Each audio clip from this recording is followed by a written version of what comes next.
I can see you now with a betting show where people pay to listen to you about what the over/under is going to be, and you're yelling, and I can see that now. There could be a future for you. I like it.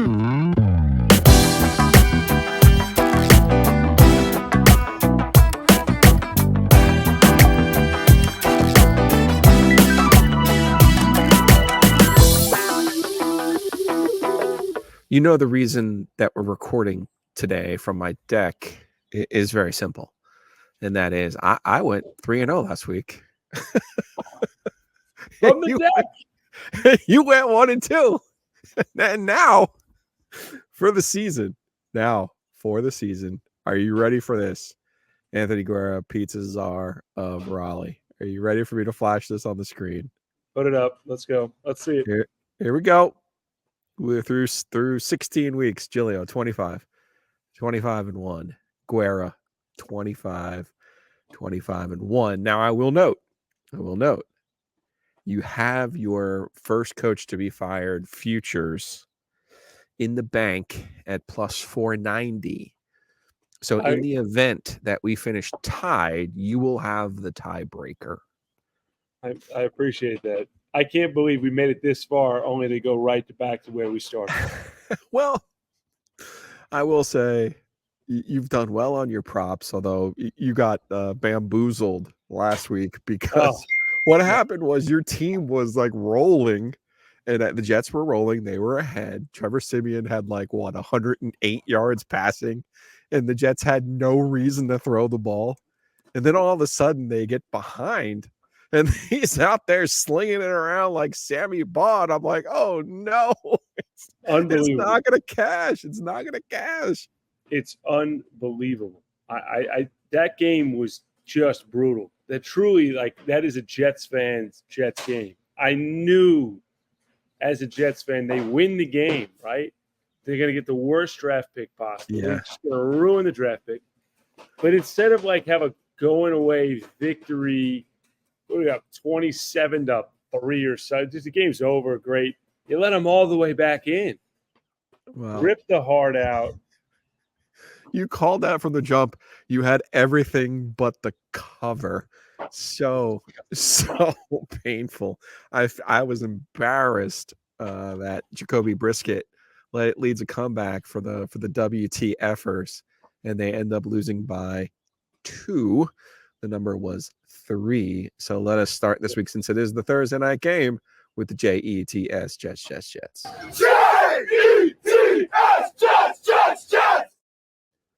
All right, there's been some line movement on this game on Thursday as we record from beautiful Garner, scenic Eagle Ridge. It's down to 7.5. The Jets are on the road at the Cleveland Browns. The Cleveland Browns, who have been smoking hot under Joe Flacco. The Cleveland Browns, a home now 7.5 money today from the smart money you would assume coming in on the Jets. You know, I've been kind of cursing all year that the only reason I'm even is because of how poorly I make my Jets picks. And then I realized that the Jets have vexed Vegas this year as well, because the Jets are 5-9-1 against the number. So it makes me feel a little bit better that the wise guys cannot figure out the Jets either. So I'm just going to tell you straight up, I had the wrong side last week, but I cashed the ticket, which is really all that matters. The pattern has been the Jets don't fight, then they fight. They don't fight, then they fight. So they fought last week. They will not fight tonight. Give me the elite one, Joe Flacco, and lay the points against what is truly the NFL's best defense in the Cleveland Browns. Interesting. I'm going to take the other side of this bet, and I'm going to say the only reason I'm taking the other side of this bet is 7.5 is a big number for these two defenses. This is going to be an ugly game, Thursday night game. We all know how I feel about Thursday night football. Yes. The worst day of the week. Go away. It's an atrocity. It needs to stop. This is an ugly game. It's a sloppy game. Jets keep it within a touchdown. I mean, I don't think they're going to get crushed. Line of the game is 34 points. I mean, 7.5. That's a starchy cut. And Trevor Siemian showed some signs of life there. So I'm taking the Jets. So Yeah. we have a gambling podcast, and I've been saying to myself the last 2 weeks, Joe, one thing you need to point out now that we're at the end of the season is you have to figure out the weather. So I'm just gonna pull it up. We'll go Cleveland weather, and maybe this is something that works in your favor. 46 and rain. 46 Ooh, and I rain. like that. I like that one. That's 50% football weather, baby. chance Beautiful of Cleveland. weather. As we leave the weather up, Joe, maybe I should tie in the prop bet that I'm playing. Go ahead, because I think you're onto the right. I think you're on the right path here. Listen, I think Vegas has not yet figured out what the world knows about Joe Flacco. Joe Flacco is the best arm punter of all time. I mean, it's Vinny Testaverde level arm punts. Throw the ball 40 yards. Who cares if the other team catches it? They'll start all the way back there 40 yards away. They have not moved his INT line. Not really sure why. It's 0.5. Joe. It's not if Joe's going to throw one. It's if Joe's going to throw two. It's the only way I'll stop betting this. Now, Joe Flacco last 4 weeks, 2 INTs, 3 INTs, and we got 1 and 1 for the other 2 weeks. Joe's throwing an INT. There's no doubt about it. Yeah, I just popped it up. There it is. The Browns are now 3-1 in his starts. But to your point, he has thrown at least 1 pick in all 4 games, including 5 in the past 2 weeks. So, listen, the Browns are a very interesting story. You know, they're just getting their fans' hopes up. It is the hope that kills you. I really would love to see the Browns win something. I would love for the Bills to win something too. But at 10-5, you know Cleveland is just headed for the heartbreak. But Joe Flacco, great story, cut by the Jets. What? Why isn't he on the Jets right now, Anthony? Like, wouldn't the Jets be doing the same thing the Browns and their excellent defense are doing right now if they had Joe Flacco? 100%. In an alternative universe, Joe Flacco stays on the Jets, plays long enough so that Aaron Rodgers can come back. And Roger Goodell high fives everybody with the best story of all time. If you can get an Aaron Rodgers Jets game in Kansas City, Taylor Swift there, snow playoff game, it'd be the biggest. The ratings would be 1 million. All right. So you're going for 2 bets off of this one game. You have the Jets and the points, 7.5. You're going to Joe Flacco over, which means he'll throw 1 interception. Before we get to our locks of the week, let's give a quick shout out to Ryan Malley over at Wings Over Raleigh. Park right there behind, free parking on Hillsborough Street, right there on across from University Towers. The best wings in town. I'm not even kidding you. All the different flavors, sweet chili. I like the hot buffalo because it's not really hot. I don't like places where they're trying to burn your face off with the hot. This is not that. There's still flavor, but I'm confident you will find a flavor that you like if you go to wingsover.com. You better lock it up. You better lock it up. No, you lock it up. You lock it up. Lock it up. Lock it up. All right, Anthony, I think we've seen enough on my gambling history that we know I love a team. I love going for a team after a loss, after an embarrassing performance. I love fading a team after a big win and when everyone is on their popsicle. That leads me to the pick this week, my lock of the week. The San Francisco 49ers, they are my Super Bowl pick. I wasn't feeling great about that, whatever night it was, Christmas night, watching them get their shit packed in by the Ravens. That was a clinic by Baltimore's defense. I was really impressed with Baltimore's offensive line, and I thought the Baltimore defense in particular made Brock Purdy look ordinary. And I don't know if you've been following Cam Newton and his comments about the quarterbacks in today's football, but I think he's been spot on all along. And everything that he said about Brock Purdy came to fruition in that game with the 4 interceptions and the struggles for the 49ers. However, I do believe the 49ers are a proud team. I still believe they're the best team in the NFC. I think after being just undressed and embarrassed, I think they bounce back this week. I don't love the number. It's a big number. It's minus 12.5 at Washington. But I think Washington's close call against the Jets last week was actually Ron Rivera's last hurrah. I think they fought in that game after falling behind.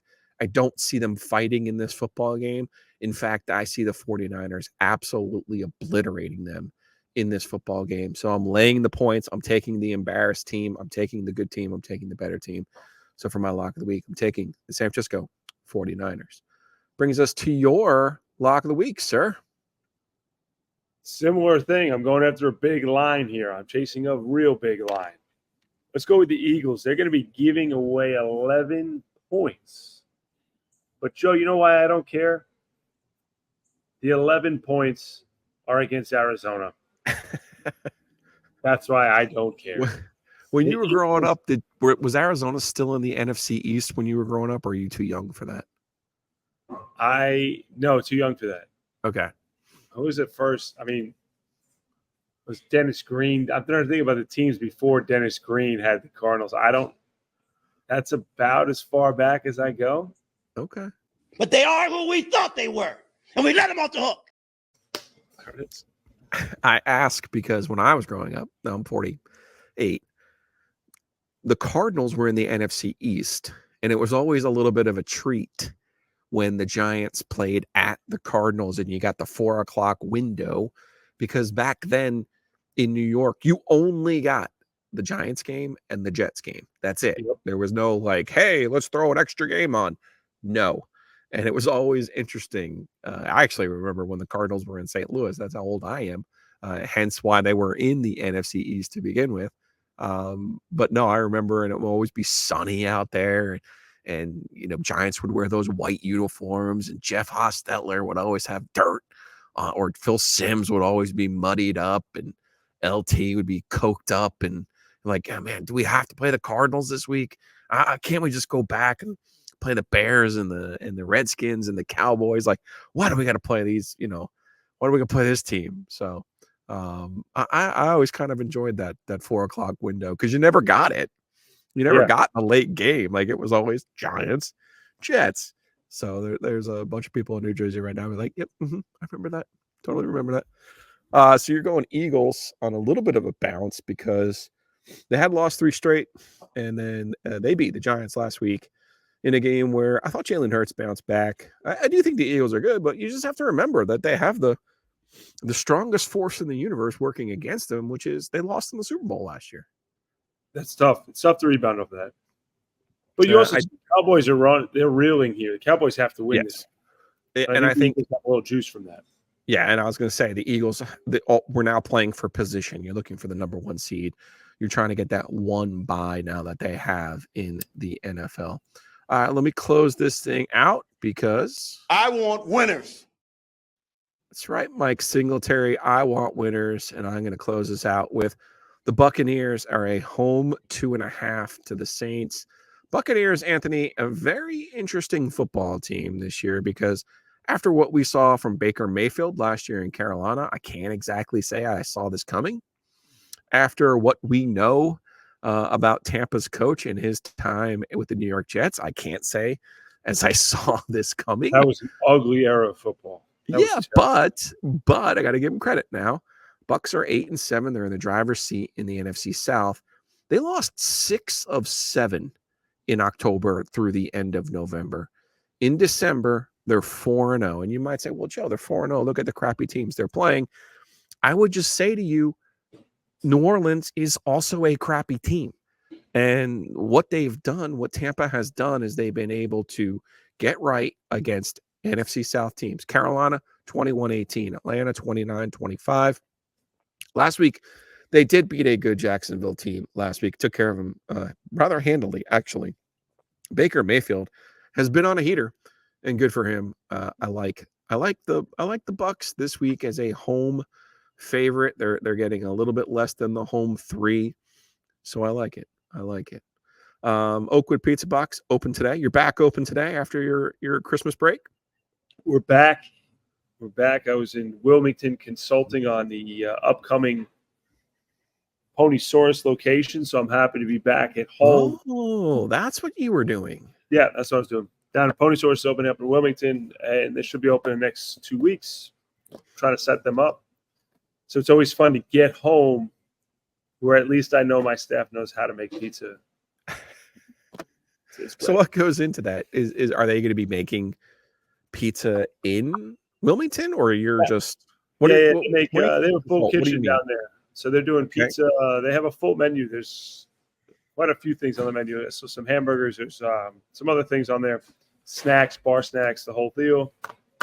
So I go down and try to help them out, get them trained up on how to use some of the equipment there and get them all set.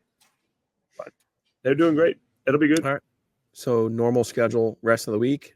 Normal And schedule. then I would assume any changes for over the New Year's, because New Year's is not a day you're normally open anyway. So We're cruising. Closed Monday, Tuesday, but regular hours rest of the week. all right, I need you to keep an eye out for Brad Frederick, UNC basketball staff. He's over at Broughton this week checking out one of their recruits who's from Pittsburgh. And he texted me yesterday and he goes, what should I get from Oakwood? I think I'm going to make a run over there. Oh, And I said, well, you get the square with anything you want. I said, they're not open today, though. They will be open tomorrow. And I said, I will alert Anthony. You and Brad might actually be contemporaries from Chapel Hill really? when you were. Really? I think you were in school together. Yeah. All right. Well, do we recruit high school kids now? Like I thought that nobody recruited those. They still do that. Yes. Yeah. So keep an eye out for Brad. I might even give you his number so that he gives you a shout. I know you're excited for your Tar Heels. So, all right, Anthony, we have 2 weeks left in the regular season. We are all tied up 25-25 and 1. We've got 3 bets this week. If you haven't already, hit the subscribe button. Follow us on the Apple, the Spotifys, the Googles, you name it, we're there. Appreciate everyone who's already subscribed. Appreciate everyone who supports us and the Oakwood Pizza Box. And of course, always take my advice. Get the square, whatever you like on it, and get whatever salad you like too. And of course, get an Narragansett. That's on tap. It's at oakwoodpizzabox.com or go in person right there on Person Street across from the world famous Krispy Kreme. Go check them out. That's Anthony Pizza Czar of Raleigh. Anthony, best of luck to you. We'll do this again next week. Good luck, Joe. Good luck.